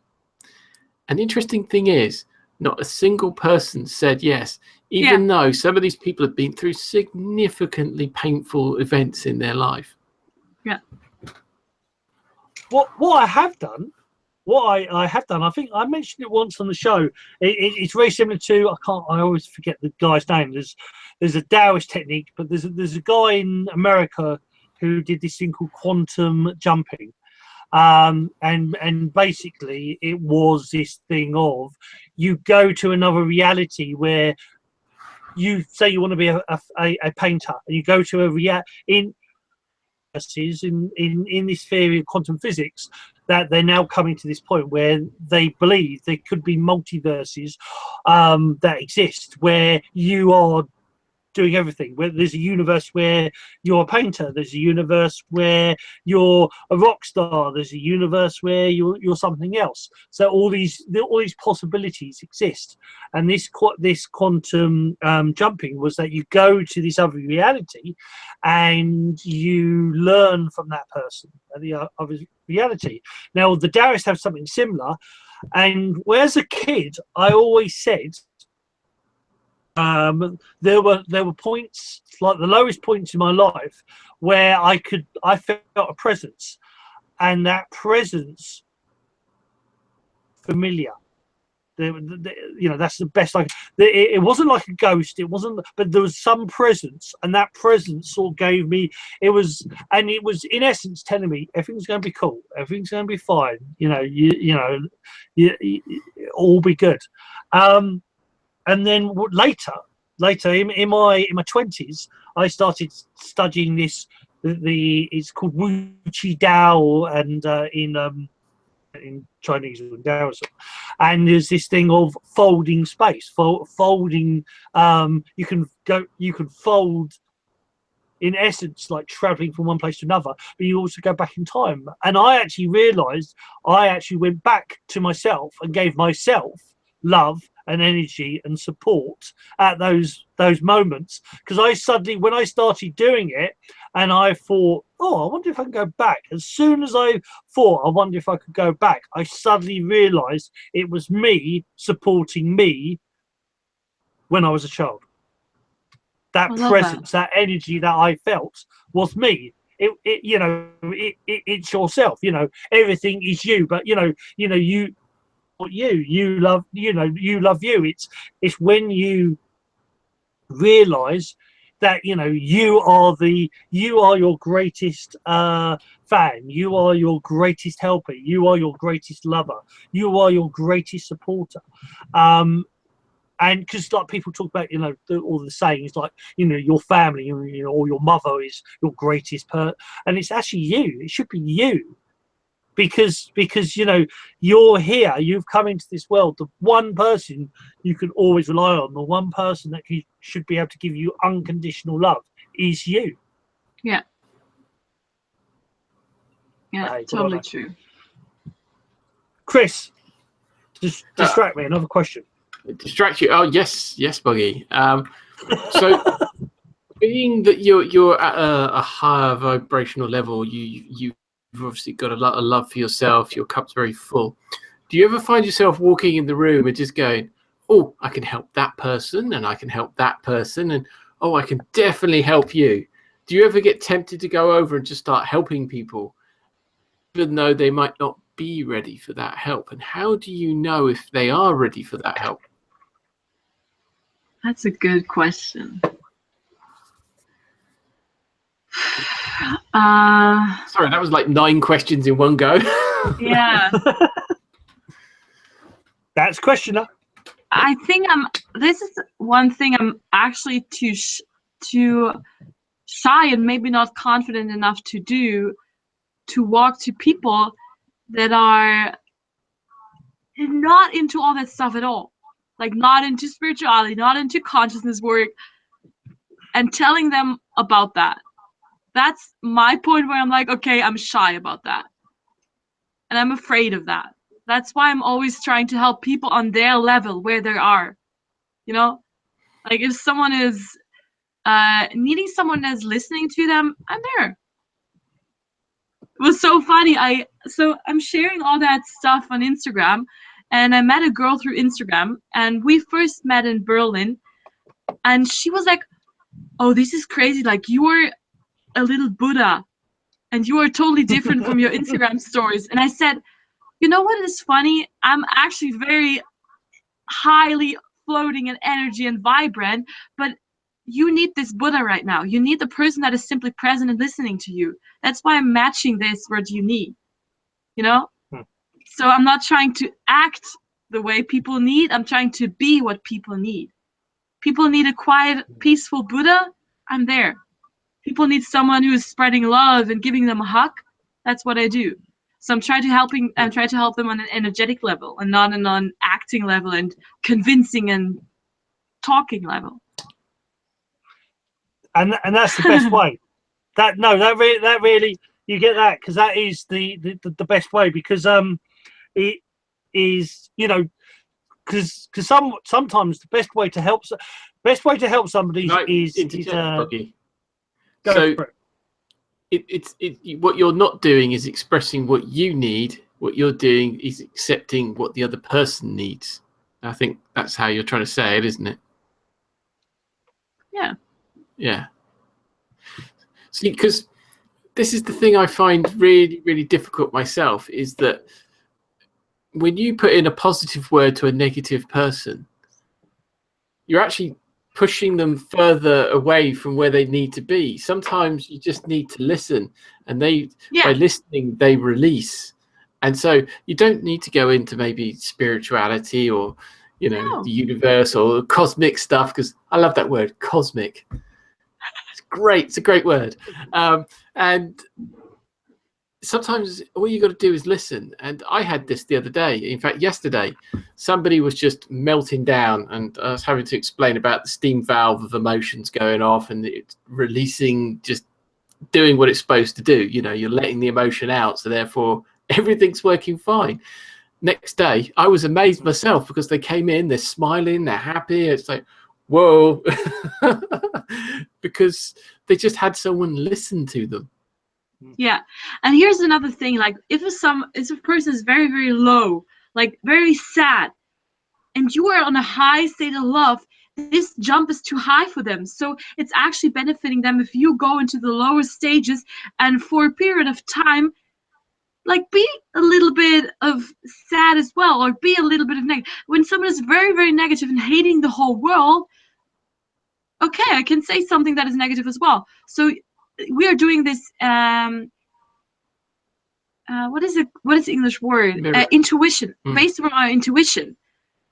This is like what we do normally, because we normally want to help people lift up. So we are kind of going down a little to help them to find the next step. And then we are going 2 steps up, and they get the next 2 steps. So that the jump for them is not that high. That's the best way we can help.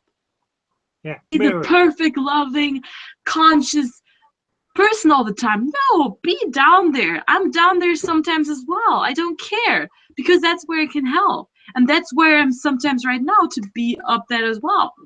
I'm not perfect. You know? That's awesome. Yeah. And that's why you help, you know, that's what's called the dragon dog, is this, you know, you don't try to fix them externally, do it in, you know, like say matching them, mirroring them, and do it in your head. You're give them the energy. I say Taoistically, or it's all about energy. So it's like, oh, that person's low, so I'm lower down a bit, and you know, to level, and then I'm in my head sending them energy, sending them chi, jing, and shen, and like both of you said, it's just listen, just be the listening ear. Sometimes the listening ear is all they need, and that will help a lot more than actually telling somebody something. Sometimes you just need them to let it out, because you need to do this, and you need to do that, and you need to do this, and you need to do that. No. Yeah, and I totally agree with you, Chris, that the greatest gift we can give is presence. Yeah, because that's why we are trying to be. That's why other people are expressing that negativity, because they want to be heard, they want to be present, they want to be understood. And that's why you simply have to be present and say, I hear you, and not say, you don't have to feel that way, you're wrong. No, I hear you. It's okay that you feel that way, and I understand. And don't tell them that they're wrong, because you can never say that it's wrong that they feel a certain way. Because that's how they feel. Yeah, you cannot say it's wrong. It's always right. The way they feel is always appropriate for their perspective. Right, Robbie, just so you caught up, she's now up to 900 years old. Okay. I know it. So probably going back to the time of Jesus, really. Yeah. Well, maybe she taught Jesus. But anyway, neither here nor there. It's all about being present. That's why it's a gift. That's why we call the present. Presence is a gift. Living in the moment and adapting to that person. That's the best way. Some of the best ways of healing somebody doesn't look like healing at all. Exactly. Yeah. Even bringing up their issues. Yeah, and then just a lot of it. You see, because that's always fun. Or for me, it's always fun. Is that people think, I'm always talkative, but if I could say, well, tell me what's wrong, and then boom, I'll say nothing and shut up and just let them talk. And sometimes that's the best way you can help somebody. Absolutely the best way. Because we're in a society where we've got used to so much saying, I have to express all this, but you don't. There's a lot of noise that comes out, but they don't actually really say much. I think it's more like this in society at the moment. You are an island. You don't express out what you're feeling or what you're thinking. You have to be completely self-sufficient. You need a job to pay your way, to buy your house, to buy your food, to be, you don't need anyone else. You need to do something in your house, do your own DIY. Don't ask anyone for help. It's like, okay, it sounds a bit of a harsh world to live in. But that's what needs. Sorry? Many different models of society, I think for me, I want to live in a society that helps each other. Not that forces themselves, but is there. If you want alone time, I'll see you when you're ready. If you want to have a pie, let's come and have a pie. Is that balance of the yin and the yang? Don't worry, I won't bring the hammer out. It's a balance of it's the balance of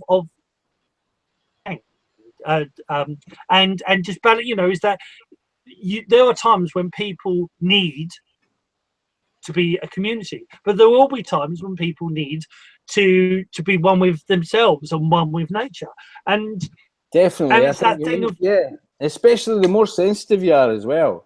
I spent 10 years living just by myself. I was a hermit for 10 years almost, and it's like sometimes I was doing readings and whatnot, but I basically was a hermit. I hardly saw anybody, and that's the way I liked it, because I was clearing my space every day. I was going for walks in the woods, walks in nature every day, and I mean, I wasn't by myself insofar as I was with all the wee animals and trees and woodland and nature, but there wasn't any other human beings that saw me, apart from when I was giving readings or when I was doing healings or when I was doing any of that, and I quite liked that. It wasn't a big hardship, but I think as far as society is concerned, it's like it's got to be an individual thing. It's like when we feel comfortable coming forward or when we feel comfortable staying back. Do you know what I mean? And it's the individual's choice. Like you say, you can't say that somebody's wrong for feeling an emotion if they want some alone time or if they want to be with somebody. Do you know what I mean? Yeah, it's the same thing. Indeed. Yeah. I'm just going to throw in something from Thistle Oak Leafy. He was told by a past life regressionist that we all have a mission on this earth. Knowing our past lives would interfere with that. Just going back to the past lives question again.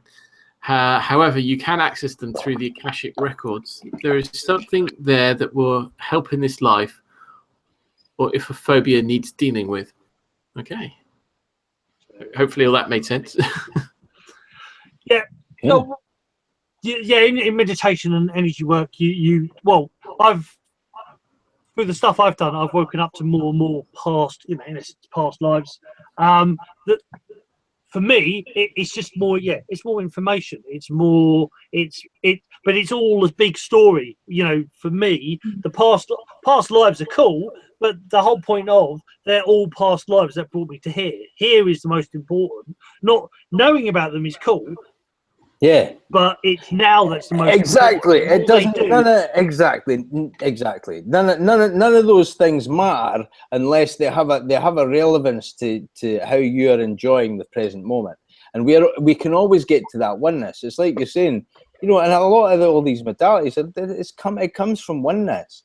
If it comes from what we've got to learn, I do believe that there is a certain amount of that's relevant for moving forward. But I think it's more important to contact your center. That's why I'm all about the Merkaba. I'm all about the oneness of, do you know what I mean? All of these things are real. All of these things have happened, will happen, or whatever it is. But time is condensed into this one moment. And if we can all just access that one moment, our cup does overflow.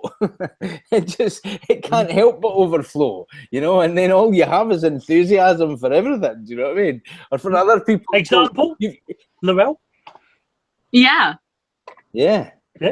So, a living example. Yeah, very much a living example at 1,000 years at the moment and counting. So, no, but this for me,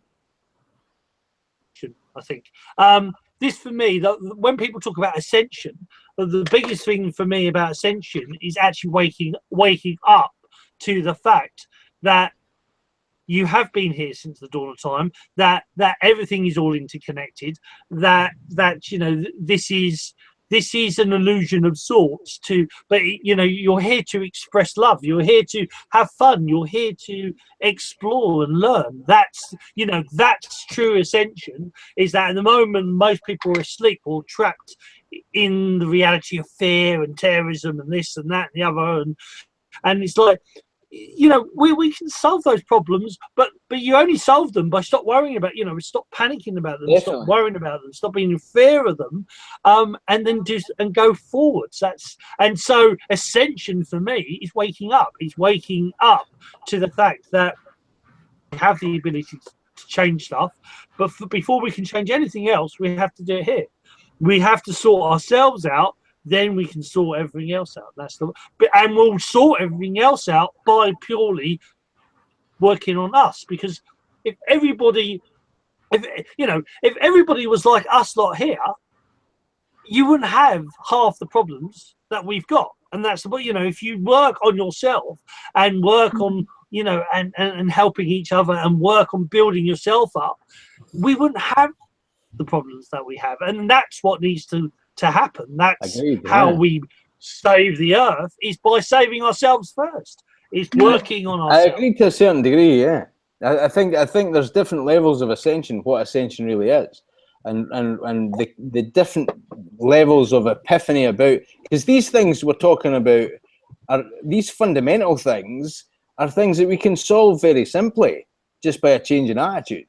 That kind of ascension is something that's just about organizing the world in a different way, so that it's not just all about money, and it's actually, and the resources are shared equally or fairly or in an egalitarian way, which we're heading towards because of our consciousness. These are things that can be changed just from a change in attitude, a perspective, just a different way of mentally organizing the way that we quantify the world and how we organize the world. But spiritual ascension, I think, is actually having the experience of that oneness. And I think these are different things. They're the same in the way that that society is ascending and has ascended. Like even just looking at like attitudes. Like attitudinally, we have ascended from the 50s, the 60s, the 70s, the 80s, you know what I mean? This last 50, 60 years, attitudinally, just as far as the way that we treat each other and, the way that we look at society as a whole has ascended to a certain degree, to the point where we're in certain parts of the world, we can be very, very free. And in certain parts of the world, we haven't ascended. Do you know what I mean? And it's kind of still barbaric.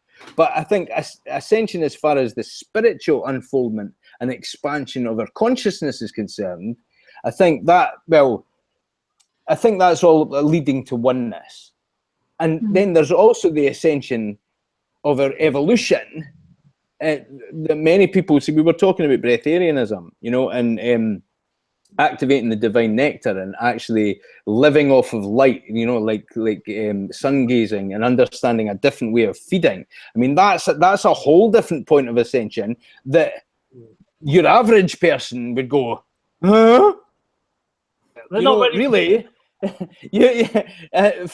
From a point that everybody can understand, a society that is organized improperly, we have the resources. No child on earth has to starve. They don't have to. If we organize our resources properly, nobody has to suffer in that way. Now that's a change in attitude. That can happen overnight if we all just agree that we're not going to invest in war anymore and we're going to invest in people.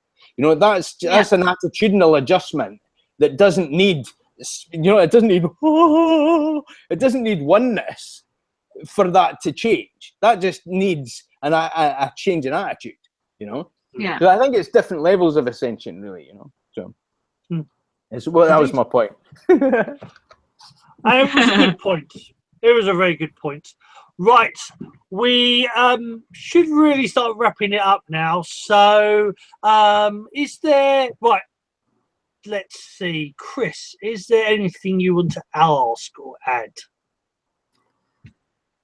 Any other questions before we start wrapping up? I'd just like to say thank you for being on the show tonight, and thank you to Robbie as well for being here. And thank you for having me. Yeah, it's just been awesome listening to you and Boggy striking up a rapport. You mean going on a bit? I like it. I think it's good. I think it's good. Oh, good. And I really like hearing about the positive affirmations. And as I said, I've been sort of hearing a little bit of this myself this week, and it was like, okay, that's good. I'm liking that as well. So yeah, I think all in all, I've really felt like I've learned something tonight. So thank you. Awesome. Yeah. Robbie, have you got anything, a question or anything to Thank you for coming on, Lorelle. It's been an absolute pleasure having you. And hearing your concepts and the way that you have shown us that you're over 1,000 years old. In a good way, in a very good way. In a very good way. Very good way. You're wearing very well. But it's been a pleasure connecting with you. I think you've got a great attitude. It's been lovely connecting with you. You know, and I'll definitely be having a look at your websites. I was having a look at some of your YouTube videos. Very, very good. Very, very full of life. Full of life. Wonderful. Thank you. Expansion, yeah. So an absolute pleasure to be on. Sorry, I had to go off and do a couple of readings, but yeah, all good. So thank you for coming on. And Lorelle, is there anything else you know? Well, actually, I'll do my bit first. I mean, yes. It's been an awesome show. Yes, you are a very wise lady indeed, and I would love to have some chats with you again in the future. It was very, very cool, and I think it's the things you sort of. Chris is this all the time with me. You know, you're very Taoistic to me. You very much know your way, your Tao, your balance, your path, and you're very one with it, and that's a very, very cool thing. And at the affirmation, looking at yourself, if the guys out there, if you learn one thing, especially if you do affirmations, looking at yourself in the mirror, and and start off with something tiny, start off with just the grateful that you have legs, or your hands work, or grateful that your body works, and build up. It's all this thing about self-love and building up a little bit at the time, and that's it's a great I definitely plan. You have any events or anything you want me to promote, always send them to me. I'll promote them on all the things I'm attached to. I definitely want to promote you.